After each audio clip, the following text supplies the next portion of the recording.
Hello, I'm Janet Morena, Executive Director of Priests for Life. Welcome to our program, and I'm joined by Father Frank Pavone, our National Director.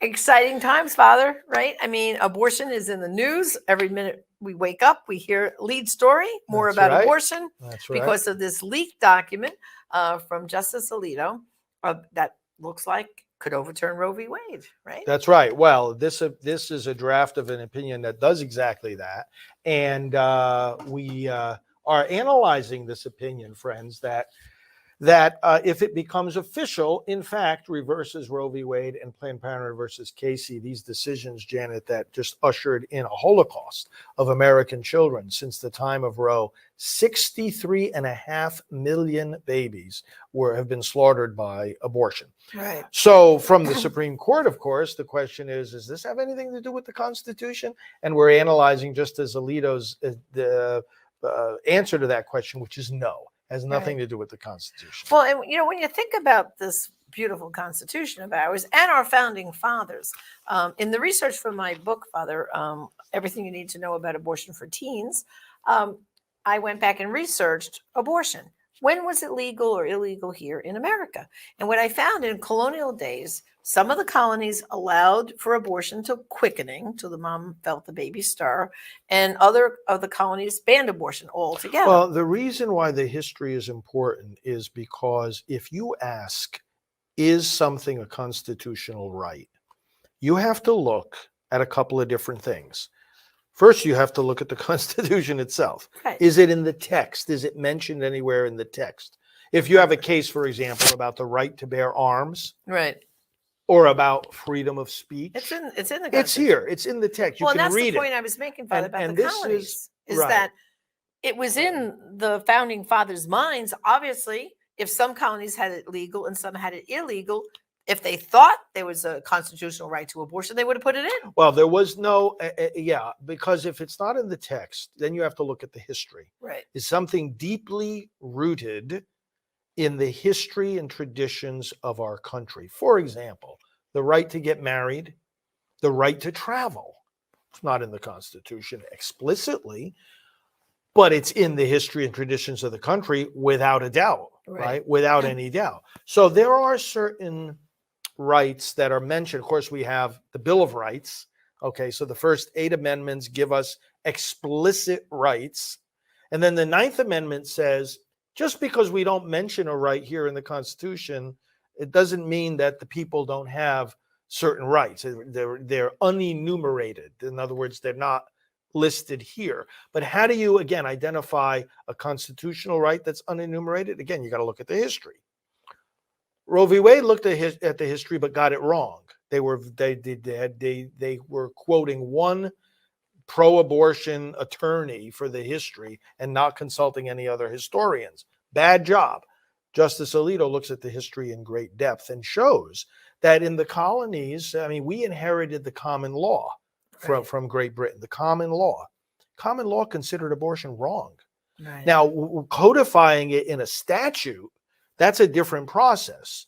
And as the statutes, then you go into the 19th century, the statutes began in all the different states that existed at that time to outlaw abortion very explicitly. And we're going to show the significance of that in just a moment. So it was understood that abortion was wrong. As you said, in some places, the law was different. In one, sometimes it was from quickening forward, and other times it was throughout the whole pregnancy. But the difference in the statutes does not take away the fact that nowhere in that history were people claiming that abortion was a constitutional right. Right.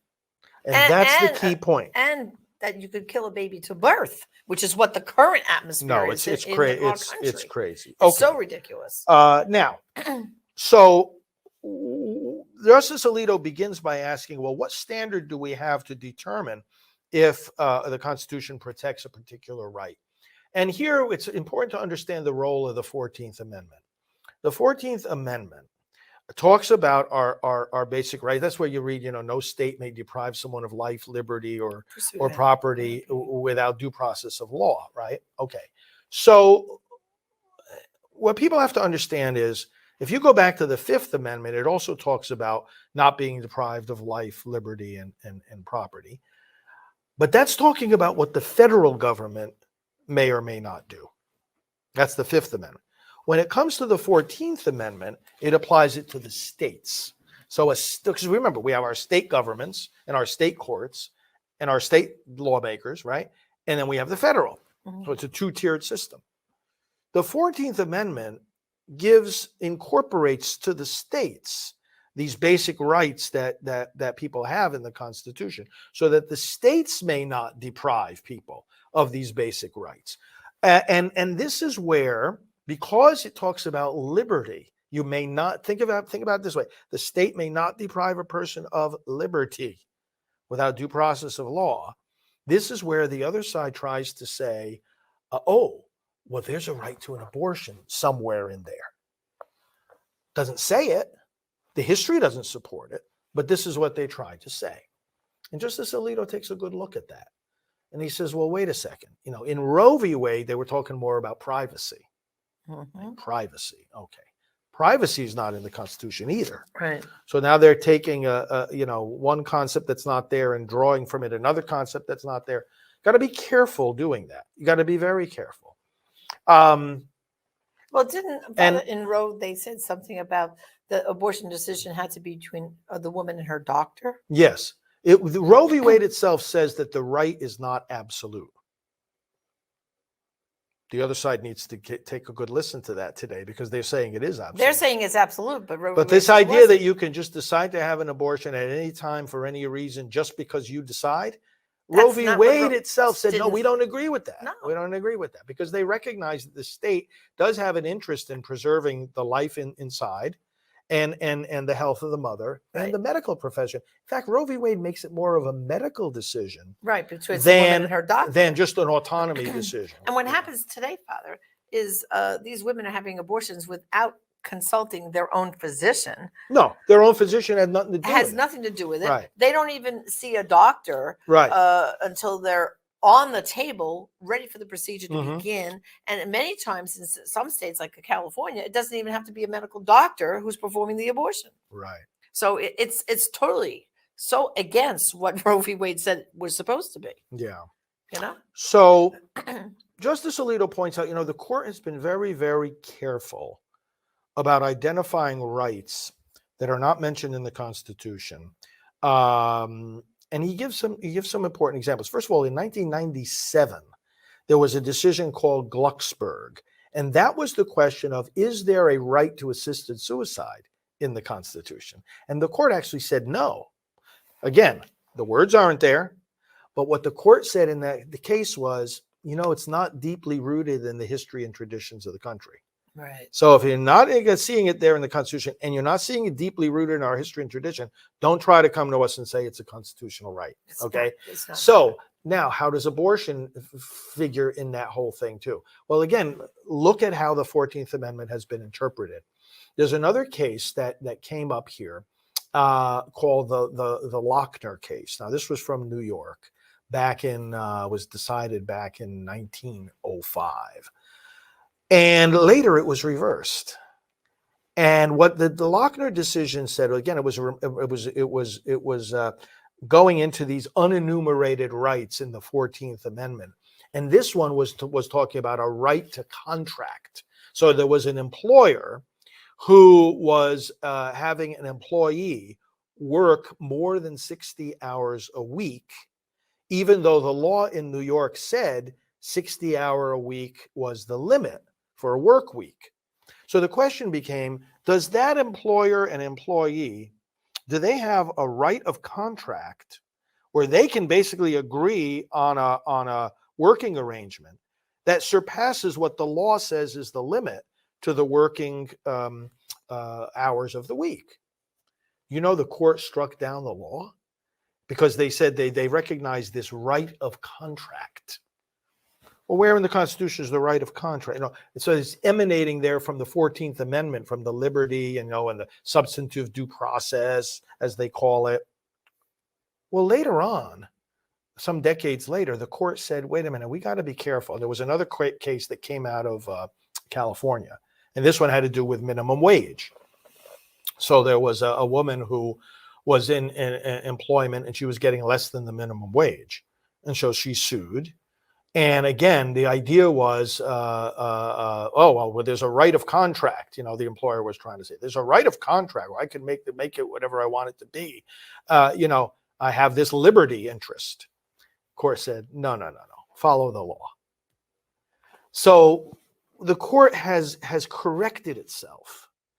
And whenever you go into areas where you're identifying rights that are unenumerated and you're claiming that this is under liberty, you got to be very careful, because liberty, people can easily be tempted to identify as liberty whatever they want to do. Right. But Father, if again, going back looking at history, our nation has a history of correcting itself for major injustices. Absolutely. Well, look at segregation. Slavery's one, segregation's another. But even the treatment of women. At one time in this country, a woman, not only did she not have a right to vote, she couldn't even own property. And the courts changed all that. You know what I'm saying? So, and then you have, Brown versus Board of Ed with the segregation. Well, now that's where that corrected Plessy versus Ferguson, right? Right. So you had Plessy versus, and notice the time frame. Plessy versus Ferguson was the separate but equal. Right. And we're going to allow segregation. Oh yeah, people can be separated, but they're equal. Not taking into account the harm done to those people, right, by being treated that way. You were obviously unequal, right? And about that what was year was that? 1896. 1896. Okay. And then it took Brown versus Board of Education the court said, you know what? The Constitution does not allow this. That was 1954. 58 years later. Right.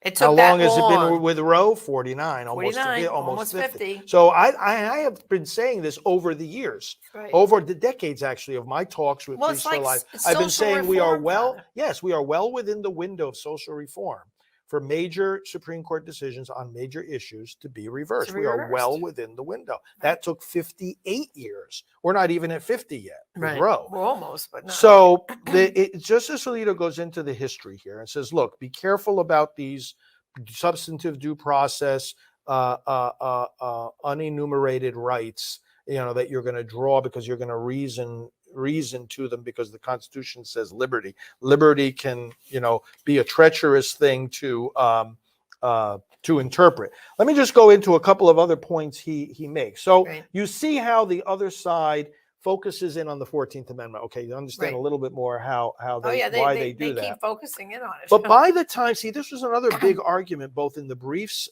in the Dobbs case and in this draft decision. At the time that the 14th Amendment, to have an amendment to the Constitution, you have to have the states ratify it. Now, the states were asked to ratify the amendment. Enough of them did. You got to have 3/4. But at the same time, the states are making their own laws, right? So it was at this time. This was ratified in the mid 19th century, 1868. All in the decades prior to that and after that, the states, like we said before, were passing laws prohibiting abortion throughout pregnancy. Right. So Justice Alito points out 3/4 of the states, by the time that the 14th Amendment was adopted, that talks about you can't deprive a person of liberty, 3/4 of the states prohibited abortion throughout pregnancy, and others would follow soon after that. Right. So the argument is, how could you have a state at the same time passing a law prohibiting abortion and ratifying an amendment allegedly protecting abortion? That doesn't work. That doesn't make sense. No, it doesn't. That doesn't make sense. If there was a sense in the history and the understanding of the Constitution that abortion was a constitutional right, yeah, they would ratify the 14th Amendment with that understanding, but they wouldn't be passing all these laws. In fact, 1/3 of the decision here, 1/3 of the pages of it, all the appendix, which is 30 pages long, is all the state laws from that very same time of Nebraska, 1866, Maryland, 1868, all at the time that the 14th Amendment was being adopted. Florida, 1868, Minnesota in 1873. Justice Alito actually puts the text of the laws in here Wow. to show people, hey, folks, pay attention to your history, right? Pay attention Yeah, he to gave your a history lesson He there. sure did. Yeah, so Father, Then- what it's saying is basically what Alito's saying is if all these states they had already banned abortion at the time. Throughout pregnancy. Pre-viability. Pre-viability, Yeah. everything. No abortions allowed. Right. So stop pointing back to this amendment saying there's a right to a Stop it's inventing a right that isn't there. That isn't there. Yeah. Right. Now he goes on to say another argument because let me first of all, this is one of my favorite lines in this whole opinion. I want to read to you here because he has a particular style here. Okay, listen to this. Until the latter part of the 20th century, in other words, when Roe came down, there was no support in American law for a constitutional right to obtain an abortion. Zero. None.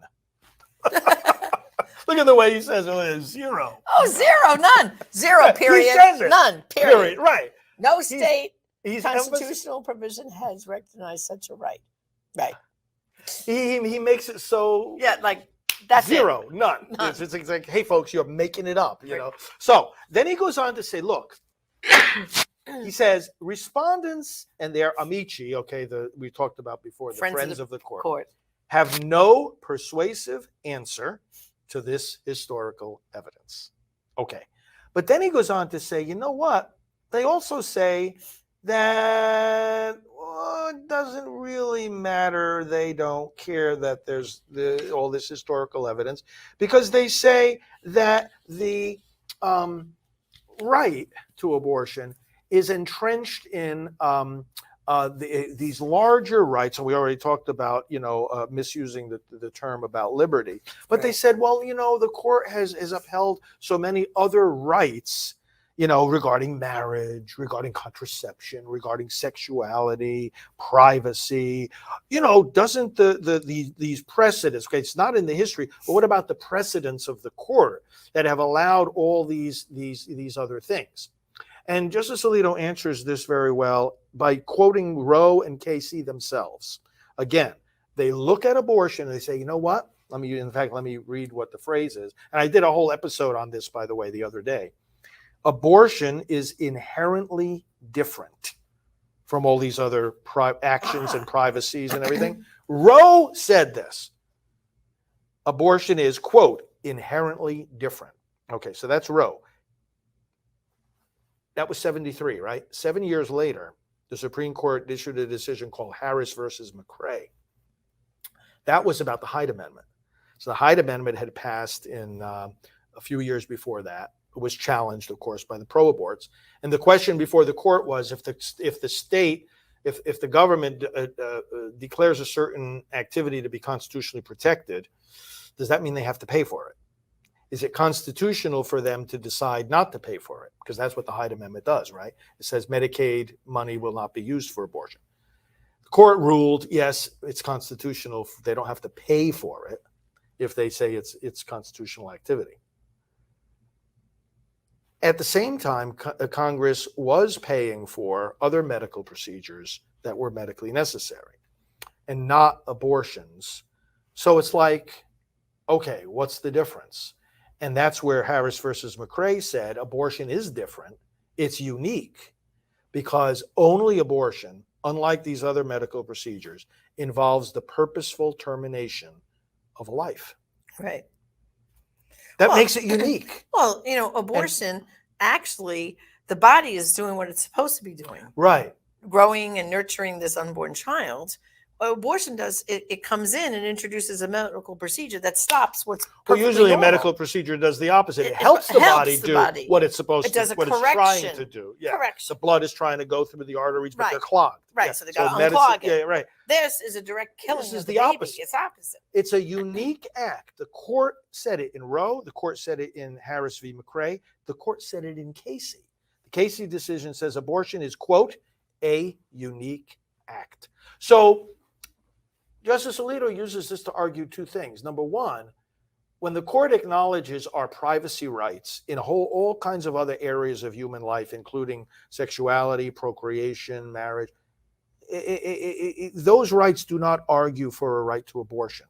And he says, and by the same token, us striking down the idea that there's a constitutional right to abortion does not endanger those other rights. Right. You argue those other issues on their own merits, not on the merit of abortion, which, again, is a unique act. Well, and if you listen to Chuck Schumer, Nancy Pelosi, and all the and Biden, they're in hysteria now saying, oh, if you overturn Roe, there goes contraception, there goes gay marriage, there goes this, there goes that. They're in this hysteria right now. Yeah, and that's where they're ignoring this point that Alito makes. He addresses this question head on, and we have to understand it, what he says. Right. The other thing that comes up here is this. People on both sides of the issue are going to be making their policy arguments, as we always do, why abortion should either be allowed, why it should be prohibited. And, we are saying, and he summarizes this nicely, that a lot of things have changed. Modern developments in science have helped us to learn about the unborn baby. We know more about the harm abortion does to women. He says that there? Attitudes about Wow. attitudes about pregnancy have changed. Discrimination, state laws that ban discrimination on the basis of pregnancy have multiplied.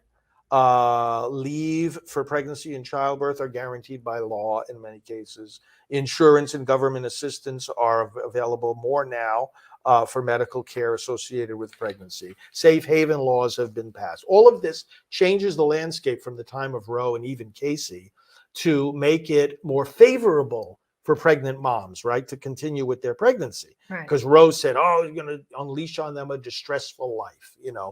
The level of distress has lessened. More opportunity for adoption these days, et cetera. Well, now, people have to think back, though, Father, and this is what they are forgetting. You're pregnant now in 2022, pregnant in 1973. Difference. Very big difference. Big difference. Yeah. No, but here in 73, no ultrasound for the mom to see her baby. Didn't know the sex of the baby till the baby. We were in the delivery room and you found the baby, born. Oh, boy or girl. Now they find out, first of all, they see their unborn child when their pregnancy is first diagnosed. They see the heart beating. They hear the heartbeat in the early weeks when the first visit to the doctor. And how many ultrasounds does a woman see throughout the pregnancy? I mean, my daughter, when she was pregnant, every doctor visit, they got another look at the baby. That's right. We've come to study and know the unborn child. Well, we take the pictures and we put them on our refrigerator. Ultrasounds. And he mentions this. It's part of and those are the baby's first pictures in their baby scrapbook. Things have changed. Things have changed. The unborn child has become more real. And back in 73, there weren't really pregnancy centers. A few well-meaning churches helping with diapers and formula. That was it. Well, even at the time of Casey, how many of the pregnancy centers were medical clinics? 3. That's what I'm saying. Now there's a couple of thousand. The vast majority now of the pregnancy centers are clinics. Medical. Yeah, Justice Alito, so points all out these things changes have changed. Yeah. Drastically. And in the time, you quickly mentioned the safe haven laws, Father. And I just want to focus on that because not many people realize there are safe haven laws in all 50 states. And what it says is that, think about this, because this is why it makes this whole argument about late-term abortion so ridiculous. You could walk into a hospital today and deliver the baby and say to yourself, I don't want to be a mom. I can't deal with this. You can walk out, no questions asked. Right. And surrender the baby to the state. Yeah. And they will place the baby for adoption. And then if you bring the baby home and it's colicky and screaming and I can't afford this, I can't do it, you can take the baby down to the nearest fire station or police station and surrender the baby. No questions asked. The law changes slightly from state to state how long you have after the birth of the child to surrender it. But in all 50 states, Father, there's a safe haven law. There's an option. There's more options now than ever. And back at the time of Roe, there were only 13% of, let's see, I have it written down here because one of the briefs actually mentioned this. 13% of births occurred out of wedlock. At the time of Casey, it was 30%. Now it's more like 40%. In other words, the cultural accommodation or acceptance of this kind of phenomenon is light years beyond what it was at the time of Roe. Similarly, women in the workforce who are have children under the age of 18. At the time of Roe, it was about 47% of women in the workforce who have minor age children. Right. Now it's more like 71%. Well, and also too, Father, back at the time of Roe, if let's say a school teacher was pregnant, she had to leave her job back in those days. Right. Now that can't happen. This But law is here's the protecting bottom you. line. I was getting to a point that Justice Alito is making here. People are going to make all these arguments.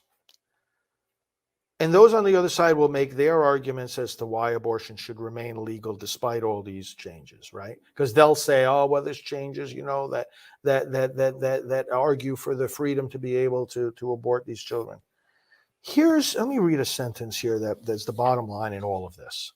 Both sides make important policy arguments, the justice says, but supporters of Roe and Casey must show that this court has the authority to weigh those arguments and decide how abortion may be regulated in the states. They have failed to make that showing, and therefore we return the power to weigh those arguments to the people and their elected representatives.